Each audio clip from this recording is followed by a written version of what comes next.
Our first speaker of the day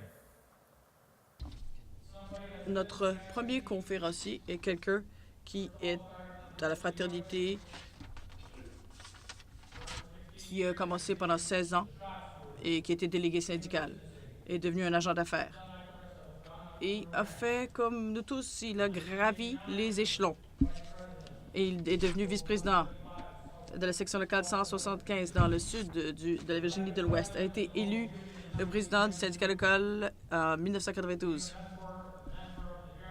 Est devenu un membre du comité exécutif à peu près en même temps que moi. A été négociateur pour quelques 250 000 travailleurs de UPS. Et en plus de toutes ces réalisations déjà assez incroyables, c'est vraiment un syndicaliste de fond en comble. Son travail et ses responsabilités incluent toujours les membres d'abord et avant tout. Il n'oublie jamais ses racines. Ça a toujours été un honneur et un grand plaisir pendant toutes ces années où nous avons travaillé ensemble. Il y a eu des bons moments, des moments moins drôles. Il a fallu mettre de l'eau dans notre vin parfois. Parfois, il y a eu les eaux calmes, mais toujours, au bout du compte, travailler pour les biens de nos membres et de notre organisation, pour s'assurer qu'il y a un maintien de la classe sociale, une classe sociale au pays, autant au Canada qu'aux États-Unis qu'une classe moyenne. Again, it's an honor and a pleasure to introduce you the General Secretary Treasurer of the... Donc, nous allons l'accueillir, le confrère Ken Hall, secrétaire trésorier général.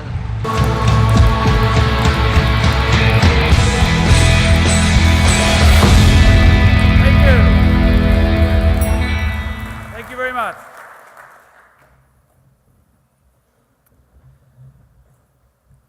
First of all, I bring... Tout d'abord, salutations du président M. Hoffa et tous les autres confrères et consoeurs des États-Unis. J'aimerais remercier mon ami Bob Bouvier. C'est lui qui m'a invité à prendre la parole. Et j'aimerais souligner la présence de mes collègues du comité exécutif, Stan Hennessy, Craig McInnes.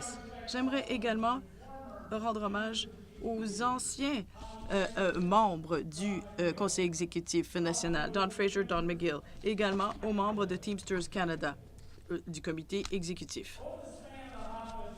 Au fil de l'administration de Hoffa, les leaders canadiens ont établi une garantie, une souveraineté de Teamsters Canada à l'intérieur de notre syndicat extraordinaire et ont fait croître les membres, même ou malgré ces temps économiques difficiles.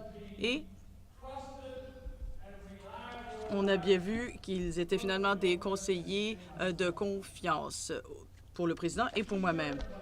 Soyez assurés d'une chose. Lorsque les leaders de Teamsters Canada prennent la parole, tout le monde au sein du syndicat écoute.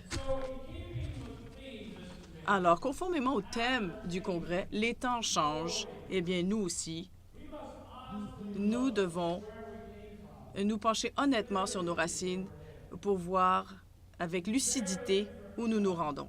Permettez-moi donc de vous parler quelques instants. Je pense qu'il est tout à fait à point nommé de le faire dans cette merveilleuse ville qu'est la ville de Québec. Bon, il y en a qui diraient que ce mouvement syndical au sein du Québec s'est installé sur un territoire hostile et donc s'est entouré d'un mur pour se protéger des ennemis. Ça a fonctionné pendant un temps, pendant 150 ans pour la province de Québec, mais un peu moins pour le mouvement syndical. Au fil des années 50 ainsi que des années 60, nous avons négocié des ententes de conventions collectives qui ont donc rassemblé ou rehaussé les membres à la classe moyenne. On leur a offert donc des régimes de retraite, prodigué des soins en santé, de la protection, etc., pour leur assurer une retraite confortable. Nous nous sommes battus non seulement pour nos propres membres, mais nous avons également donné naissance à des lois progressistes et qui se sont étalées. Et nous pensions que nos efforts étaient appréciés et que les employeurs nous reconnaîtraient comme de véritables partenaires qui nous engagions à faire la promotion de l'économie et de l'amélioration de la vie des membres de façon générale. Un jour, nous nous sommes réveillés et nous étions entourés de nos ennemis. Le loup était à nos portes. Aussi surprenant que ce qui s'est passé avec le général Wolfe et son armée qui sont arrivés sur les plaines d'Abraham. Les employeurs ont changé de jeu. les rapports qui existaient ont changé complètement. Et ce sont des enfants qui détenaient des diplômes en affaires qui ont tout changé et qui ont changé toutes les valeurs et n'accordaient aucune importance à la présence de travailleurs loyaux, fidèles, qui étaient rémunérés de façon juste. Mais à la place, ces capitalistes pensaient tout savoir sur le partage des profits en tout changeant pour les employés et pour les avantages sociaux. Cela nous a pris des années à réagir et à même récupérer un peu.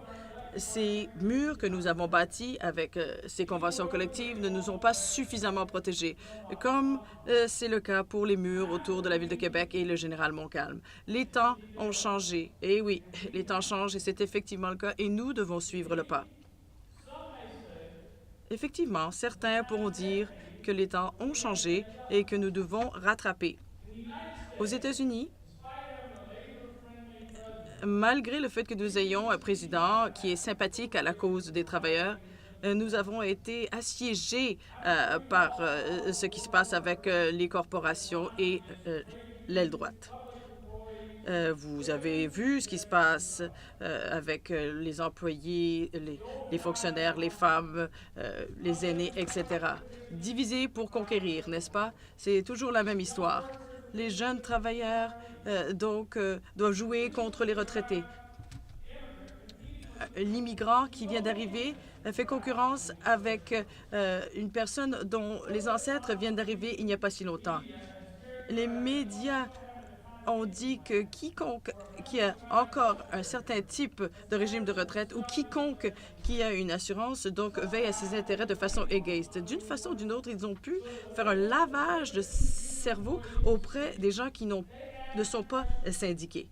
Ils posent la question, comment ça se fait-il que ces travailleurs au sein de syndicats ont encore ces avantages au lieu de dire pourquoi mon employeur ne m'accorde-t-il pas la même protection? Et justement, dans la fonction publique, la question est de savoir pourquoi est-ce que mes impôts payent leurs avantages sociaux pour lesquels je ne reçois rien.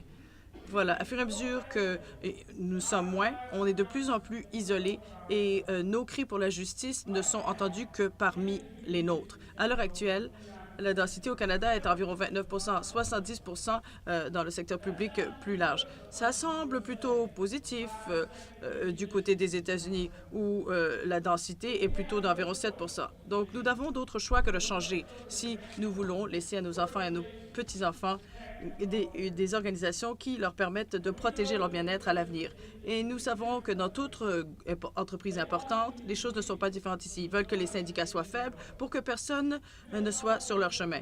Vous avez des politiciens, comme votre premier ministre, qui font beaucoup des mêmes choses que l'ancien président Bush faisait, de couper dans les taxes corporatives et de favoriser le libre-échange qui tue les emplois, de rendre la vie difficile aux syndicats et de faire la promotion de la loi sur le droit au travail.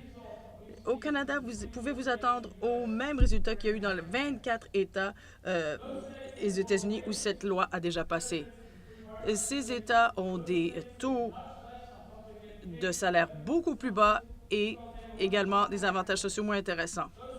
Ces États ont des niveaux de taux de pauvreté beaucoup plus élevés et des taux de décès beaucoup plus élevés, de décès sur le terrain. Donc, évidemment, cette législation de droit au travail faiblit sérieusement les syndicats.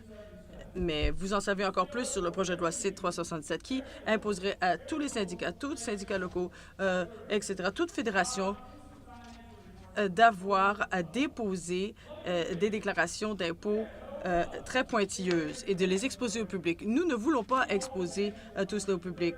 Nous gérons l'argent de nos gens pour les aider. Mais il n'y a aucune raison légitime de partager cette information avec des avocats ou le public de façon générale. C'est pas comme si cette loi allait exiger aux compagnies de ficher de façon publique leurs gains ou les gains accordés à leur PDG ou la quantité d'argent qu'ils dépensent à faire le tour du monde de façon jet-set, toujours sur le compte de dépenses de la compagnie. Si les États-Unis en est une indication de ce qui s'est passé, ces projets de loi antisyndicales ne sont qu'un point de départ. Le syndicat des Teamsters a joué un rôle de chef de file et veut assurer la sécurité économique de ses membres. Nous avons eu à prendre deux leçons très difficiles. Tout d'abord, nous avons à nous débarrasser de ces murs qui séparent les groupes de gens qui partagent notre philosophie générale du bien commun. Et nous avons à changer notre façon d'approcher les nouveaux travailleurs et d'autres encore qui trouvent ça difficile avec cette nouvelle économie, mais qui ne pensent pas à un syndicat comme étant une source d'aide possible. Nous avons profité des médias sociaux pour communiquer nos messages nous-mêmes, parce que nous ne pouvons plus dépendre d'autres médias ou des journaux pour nous aider ou de raconter notre histoire de façon honnête. Nous nous sommes joints à des fédérations internationales et nous travaillons étroitement avec d'autres syndicats sur une échelle mondiale, quelque chose qui est devenu nécessaire pour nous battre contre ces corporations. Nos associations avec les syndicats dans les Royaumes-Unis nous ont également aidés à organiser, ou si on veut, recruter plus de 30 000 conducteurs d'autobus. Nous avons fait toutes sortes de choses, même pour l'environnement. Et ces gens-là nous ont appuyés pour mieux organiser d'autres groupes. Et comme c'est le cas au Canada, nous faisons face à une population de membres vieillissante, diverse du point de vue ethnique et qui parle plusieurs langues. Vous avez dû voir à la conférence sur l'unité ce qui se passe d'ailleurs également auprès des Hispaniques, des Somaliens, etc. Votre victoire, tout ce qui s'est passé à Calgary, par exemple, avec les chauffeurs de taxi, nous ont inspiré, nous, à Seattle, à faire la même chose. Nous partageons également le défi d'éduquer les jeunes et de leur parler du rôle important que jouent les syndicats au sein des sociétés. Plusieurs de nos jeunes sont frustrés par le taux de manque d'emploi et n'aiment pas que les syndicats soient perçus de façon négative. Mais ils n'apprécient pas complètement tout ce que le syndicat est en mesure de faire pour soutenir les droits des plus faibles ou des minorités. Lorsque nous avons vu ce qui s'est passé sur Wall Street, nous faisons partie de cette même lutte, même si nous ne le réalisons pas. Leurs tactiques ont été lancées par nos ancêtres, si on veut. Nous devons nous tourner vers les gens qui sont plus faibles. Il faut parler aux gens. Trop souvent, nous avons hurlé contre eux, nous les avons disputés, mais en fait, nous avons besoin les uns des autres pour y arriver. Donc, j'ai bien hâte d'entendre les discussions qui auront lieu dans les prochains jours et je suis sûre que je vais quitter les lieux avec de nouvelles idées que je vais partager avec le comité exécutif ainsi que les autres syndicats locaux. Et j'aimerais féliciter mon ami Bob d'avoir eu le courage et la sagacité de parler de ces enjeux très importants et de vous encourager à en discuter parmi vous et de partager des idées avec les conférenciers qui vous feront des présentations cette semaine. J'ai le grand plaisir de travailler avec vous et tous mes camarades canadiens. Nous allons mettre sur pied de nouvelles tactiques et nous allons transmettre le meilleur de nos traditions qui nous proviennent de nos ancêtres, de toutes les générations, parce que nous avons à changer. Et malgré tous les efforts de préserver ce qui a fonctionné, il faut toujours intégrer de nouvelles idées. Mais nous n'avons jamais perdu le cœur de ce qui représente être un membre de Teamsters. Et ça n'arrivera jamais. Ce qui demeure au sein des Teamsters, c'est notre unité, notre force, notre fierté et notre résilience. Personne, je le répète, pourra nous enlever ça. Confrères et consoeurs, en autant que l'on ne perde jamais cela, il n'y aura jamais de guerre que nous ne finirons pas par gagner. Merci.